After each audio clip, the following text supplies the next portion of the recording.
Your Humanities Half Hour is brought to you by the Northern Marianas Humanities Council.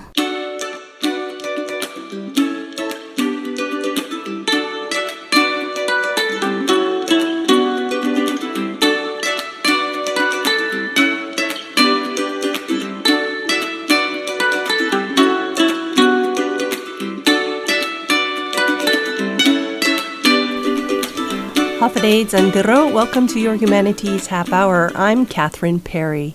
Today we're bringing you another from the Micronesian Area Research Center seminar series.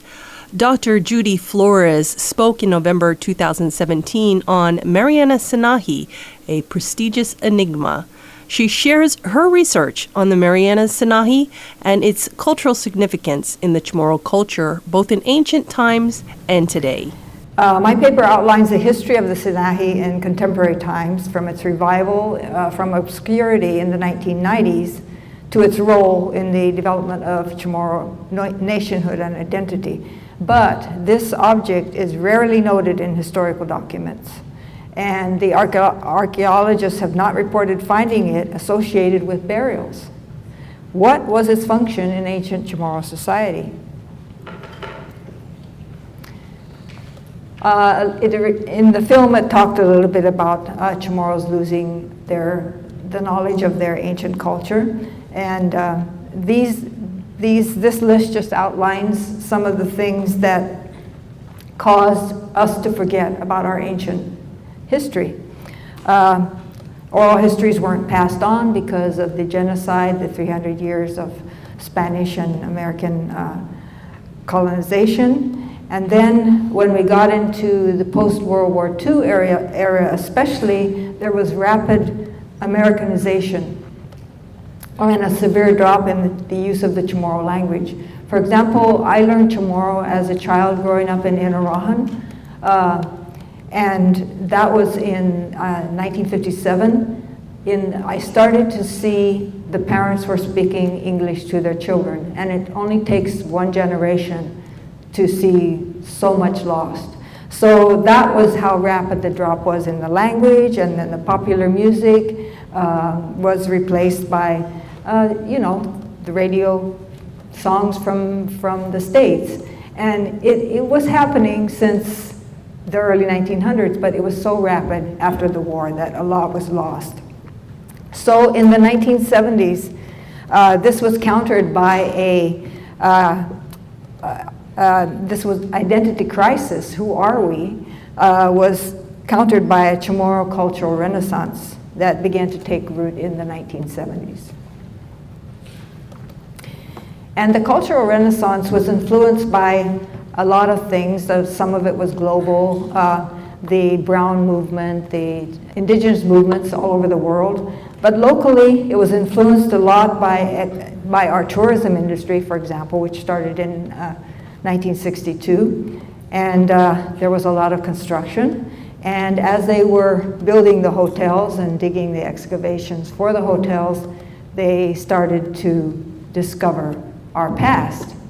One of the earliest was excavations that were done for the stage, the band shell at Ipao, and I interviewed Al Lizama in 1998. He was working for the Department of Parks and Recreation, and he shared with me these slides that they took during the excavation. They found a very significant burial they called her the Princess of Ipao because she had so much body adornment on her. Most of her body adornment was spondylus, and there was no evidence in this one of Sinahi, but it shows you the beginnings of starting to reclaim our ancient heritage.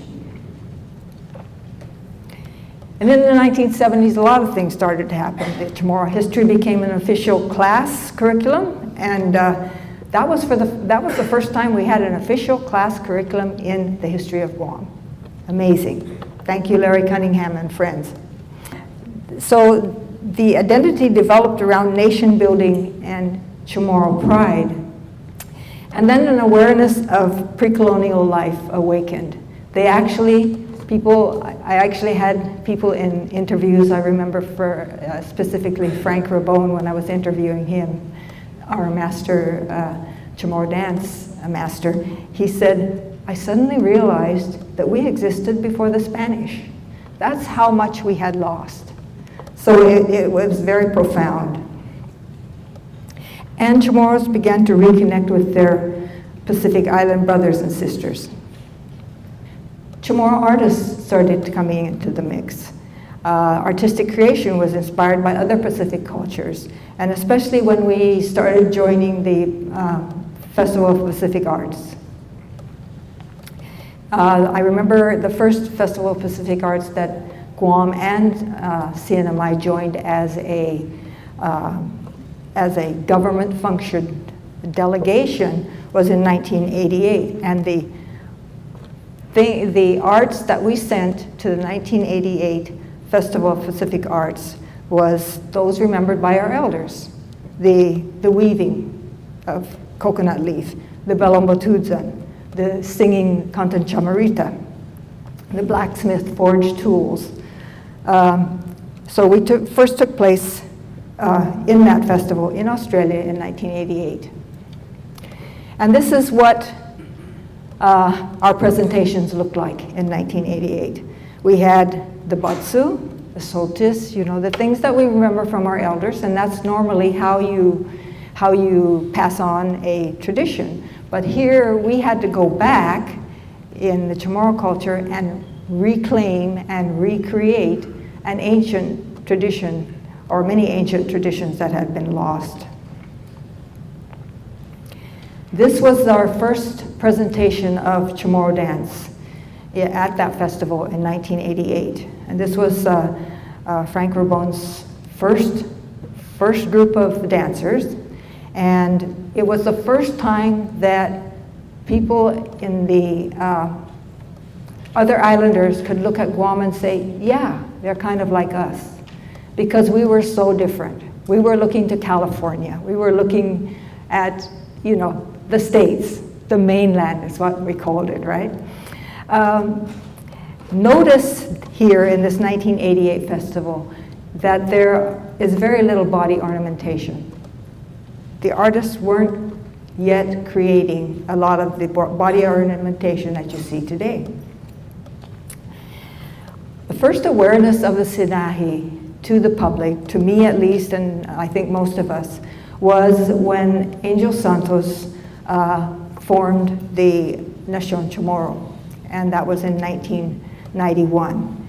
He was an activist, and he wanted to have a symbol of what he stood for, and you can see in this picture and other pictures that he always wore a Sinahi. Now, I never asked Angel Santos, he never volunteered that I know of, but people just assumed that he found it on a burial. And this is what I want to bring up to you throughout this presentation, is that there were a lot of assumptions made. What's a burial? Sometimes people confuse a human burial with just the buried artifacts. So those are the kind of assumptions that made this enigma of the Sinahi develop. When I was doing my research for my PhD, I visited the Berlin Museum for Folk Art, for Ethnographic Museum in Germany. And they were the only European museum that had Mariana artifacts on display. And there were 3 of them in a case, and these were 6 inches across, huge Sinahi. There was very little with information with these artifacts. It just said from the Mariana Islands. Now, we assume that those artifacts came from the German governor George Fritz, who was the German governor in the Northern Marianas in the early 1900s. And he described, in his book, he described in 1904 these objects. He said the half-moon-shaped stones with pierced tips illustrated were found in 3 places, in Tinian, in Saipan, and Alamagan, and they seemed to have served as money of the ancients. So he's not saying they were worn, he's making an assumption that they might have been used as money. And I'd just like to add here that he might have made this assumption because in the Polynesian society, the whale's tooth is a form of very valuable money, if you call it that. And I would equate that to the Sinahi. Maybe it was used like the whale's tooth was used. And that might be what he was referring to. And he said, 8 of the largest of these were found in the ruins of Alamagan, standing upright in a buried container made of fired bricks. I read somewhere else, and I can't find the source, but I also read that they were linked together and found in a clay jar. So there might be something in the translation that was different. But they were found in a container, hidden away, linked together. The Sinahi began to appear in private collections. Not a lot of them, but Chamorros in the 1970s, and I interviewed several of them, they were proud of their ancient heritage, and they were seeing scientific excavations taking place, where hotels were being built and so forth. And all these things were put in storage, and they didn't have any access to them. And I remember one comment a person made. She said, I saw this pile of sand. Her apartment was near a hotel construction site in the 70s. I saw this pile of sand and something glinted, and I went over and I found this round piece of spondylus. And she says, as an act of resistance, I took it. Because here your heritage is being dug up and you have no access to it. It's being put in storage. Several interviewees also described collecting things that where they would walk the paths in the jungle, and suddenly an object would appear. Not necessarily a Sinahi, but something that was ancient would appear where they had walked many times before. Dr. Judy Flores will be back with more after this break. The Northern Marianas Humanities Council invites the public to this year's Cnmi Junior High Mock Trial on Saturday, April 7th from 8 a.m. to 12 noon at Guma Justicia Courthouse in Susupi. This non-competitive event has students learning about the law and standard courtroom procedures as they argue a fictitious case of a shootout between a farmer and a drug enforcement agent. Participating schools are Dandan Middle School, Francisco Mendiola Sablan Middle School, Hopwood Middle School, Escuela Francisco de Borja, Dr. Rita Enos Junior High School, Tinian Junior High School, Chacha Ocean View Middle School, Saipan International School, Saipan Community School, and Mount Carmel School. All rise Saturday, April 7th at 8 a.m. Welcome back to your Humanities Half Hour. We're listening in on a presentation from the Micronesian Area Research Center seminar series as Dr. Judy Flores shares her research on the Marianas Sinahi and its cultural significance in the Chamorro culture, both in ancient times and today. So by the 1990s, several collectors were showing and talking about their collections at schools, especially during Chamorro celebrations. And any Sinahi among these collections were greatly treasured by the collector, and their source was typically not shared. You don't want anybody else to know where you found your treasures, right? So it was not shared. The term Kallang, I just heard this recently when I was preparing for my talk in Saipan. It's attributed to an elder from Rhoda who told Mr. Richard Manglotnya the vernacular word for the pendant, and they called it Kallang. So that's where that came from, and you might hear that in talking about the Sinahi. This picture was shared with me by Noel Kittigwa from Saipan. He used to work for the HPO office. And he said, my first pendant was found in 1974 in Puntan Agigan, Afetna, on the reef where the Santa Margarita shipwrecked. It's now in the care of his nephew, who is a collector. The second one, he said, this was given to me by my sister, which she acquired from her friend, who found it on a burial remains in the island of Sariguan. The pendant was placed on the frontal neck section of the remains. Now, this is the only reference I have that says it was actually found on a burial. And I'm sure Noel was aware, and we are all aware that this is really third-hand knowledge. I would love to hear this statement from the person who found it on the burial, but that's not possible. So I searched some more, and I asked John Castro, John Mamis Castro from Saipan, to make a statement, because he also worked as a HPO officer in Saipan. And he said, I have recovered this artifact on archaeological sites, but I haven't encountered it on a burial. Saipan HPO has a beautiful piece still intact, 6 inches long, discovered during the testing phase of the courthouse construction, not on a burial. The other is the casino site in Saipan by Swift and Harper Archaeological Resources in 1995, and it was found less than a foot below the surface. So that means it's not on a burial. In Luta, someone shared that he had found one after the road to Coconut Village was graded. Alimagan Island also encountered one in a Lati site exposed by erosion.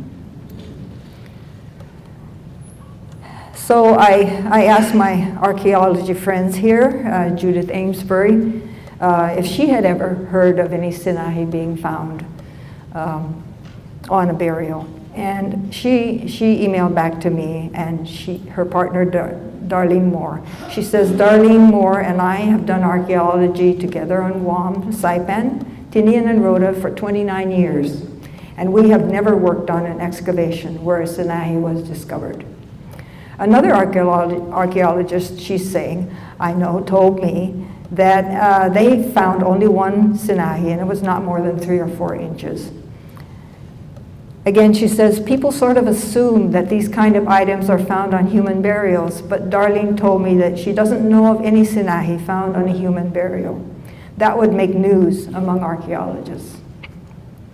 I know, she concludes by saying, I know that some collectors have old Sinahi that were found in the ground, but since collectors don't usually record the archaeological context, we don't know much about these artifacts. And then finally, I asked Scott Russell, who was a former HPO officer in Saipan, to make a statement. And he said, the information about the linked necklace comes to Hornbossel as secondhand information. It's hard to assess the accuracy of the statements given by Mr. Malcolm. In 1999, a German couple in the Philippines arranged for our museum to receive a collection of index cards that described artifacts collected by Fritz, which he subsequently sent to the Berlin Museum of Ethnology. And I think that was the only information that I saw with that exhibit of Sinahi in Berlin, was just a small typed card.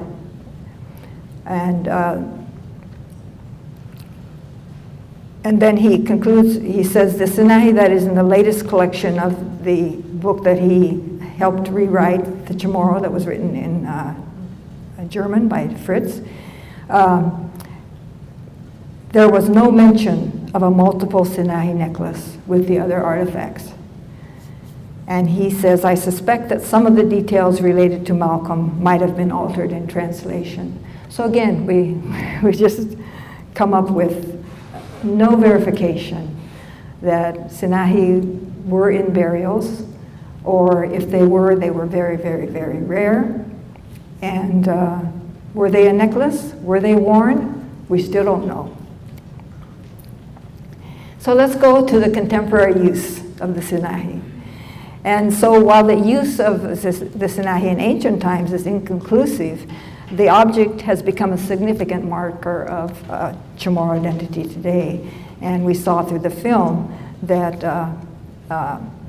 how significant it has become. And again, we say it began with the formation of Nacion Chamorro, whose founder, Angel Santos, wore a Sinahi neckpiece as a mark of Chamorro pride and a connection with his ancient heritage. So building nationalism was a strong impetus to Chamorro jewelry in general, and the Sinahi became synonymous with men's body ornamentation. I'd just like to show this old picture from 1994 at the Guam Micronesia Island Fair, and you see Pagat and Johnny Siguenza and Frank St. Nicholas, and they're still around and they're still activists, and they don't quite look like this anymore. So going back to Angel Santos, the Chamorro artists were sympathetic to the movement, and they began to create tangible objects that harken back to a time before colonial interruptions. And by 1996, activists were using the Sinahi replicas. So this is 1996. This one on the left was Angel Santos being confronting the gatekeeper at the Marine gate, and he's wearing a Sinahi. And then the Honolulu Star Bulletin in 1996 showed this picture of him with the Sinahi. And what's interesting is there are still other ways to express your Chamorro-ness. This man is wearing the Spanish gold jewelry that was very popular when I was growing up. It's still popular, but not everyone was wearing Sinahi at that time. Joe Malai Garrido, in 1998, he was working on a project at the Guam Gallery of Art in the Chamorro Village. The artists would gather there and they'd talk about what might have been. And Joe did these drawings using contemporary faces that they thought might fit the image of an ancient chief. So this is just artistic license, just saying this on the left is the way Chief Aguirre might have looked. And this one on the right is the way Taga might have looked. And there's a book out that kind of does that, talks about various chiefs that they, Magalahi, that they have discovered in a sentence here and there, and they've kind of just wanted to put faces on them. But what I found interesting was Joe put a Sinahi on each of these chiefs. Now, that's fine, this is artistic license, but just keep in mind that these two chiefs were mentioned during the time of San Vitores in the early 1700s, late 1600s, and my research of documents at that time by missionaries, by explorers, by any of the documents I could find do not mention ever seeing the Sinahi. They talk about the spondylus, they talk about the turtle shell, but they do not talk about, describe the Sinahi in any way. And Joe Guerrero was one of the early people in 2000 who started drawing or creating the Sinahi. And I have one here, and I think Joe actually has the piece with him. again made from the giant clamshell.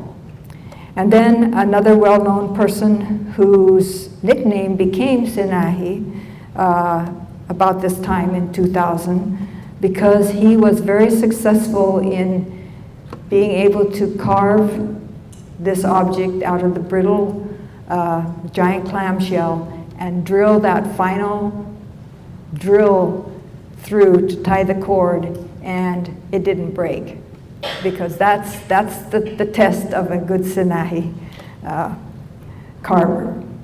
So this he still has his shop. So the power of social media, and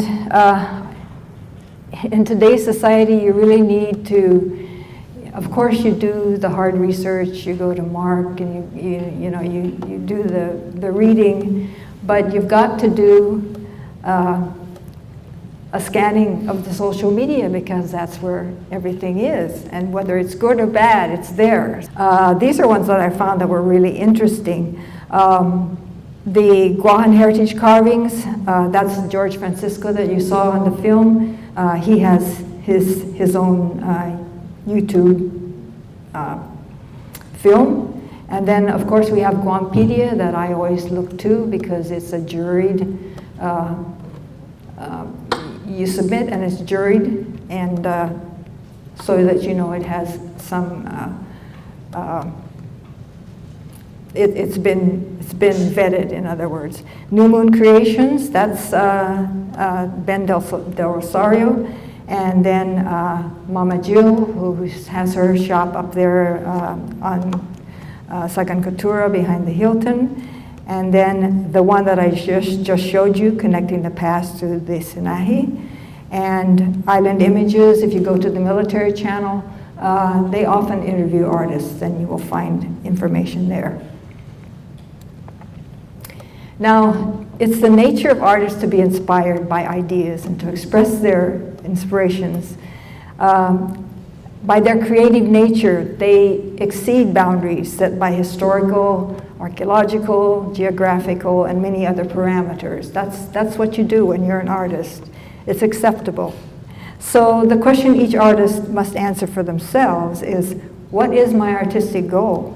What is the story behind my art? Now, it's problematic to authenticate cultural property, and this is just in general, but to try to authenticate, well, it didn't really happen that way, so you shouldn't be doing this. This is not what this talk is about. And this was brought home by a statement made by Dr. Vince Diaz in 1995, when we were questioning another aspect of ancient Chamorro culture. Did it really happen? And we asked him, being from MARC, whether he could speak on that. So this is what he answered. He said, the harm comes when the question of authenticity and the process of authenticating, and you're drawing upon very specific time periods and perspectives, and using that as grounds for certification. It ends up employing narrow definitions of culture and history. It hurts the self and hampers progress when the question of authenticity and the process of authenticating something becomes a process that suffocates a people's cultural ability to revive, invent, create, and innovate. He said, in my studies of Chamorro and Micronesian custom and tradition, the most inspiring theme of history is the culture's durabilities, their abilities to move their traditions and customs throughout the course of time and influence from without. So what can we say about Sinahi? Example, we don't know how our ancestors used the object we call Sinahi today. We do know that it was so valuable that no historical accounts ever reported seeing it. Today, we respect the high artistic skill of our ancestors who made the Sinahi by wearing it proudly as a symbol of our Chamorro heritage. And one way to avoid the authentication problem is to say, this is my interpretation. So in conclusion, this brief overview of artistic production since the 1970s shows that the makers of Chamorro heritage jewelry have progressed in their artistic skills to a level that can compare favorably with any place else. The art produced shows examples of beautiful interpretations and fine workmanship that has been inspired by ancient artifacts. They emote a sense of cultural pride and identity for those who admire and wear them. Sinahi is a term that means quarter moon or moon in some of its phases, and it has also been called Kallang. And although George Fritz found and gave Chamorro Sinahi to the Berlin Museum and sketched them in his book, he does not explain where he found them. Hornbossel's notes and sketch say that he was told that they came from a burial cave, not on burial remains. A few Sinahi have been found in archaeological excavations, and according to the archaeologists, none have been found on a burial. A few collectors have them in their collections. None can be officially verified that they were found on a burial. However, that doesn't mean that it couldn't have happened at some time in our history. The heirs of our ancient culture can decide how important is the authentication of ancient use. In this search, we need to have open sharing of information among the collectors, historians, and archaeologists. Until then, the Sinahi remains an enigma from ancient Chamorro times. Let us continue the conversation. Thank you.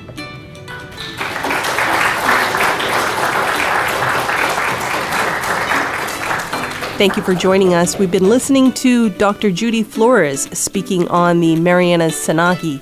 Happy Easter. This has been your Humanities Half Hour. I'm Catherine Perry.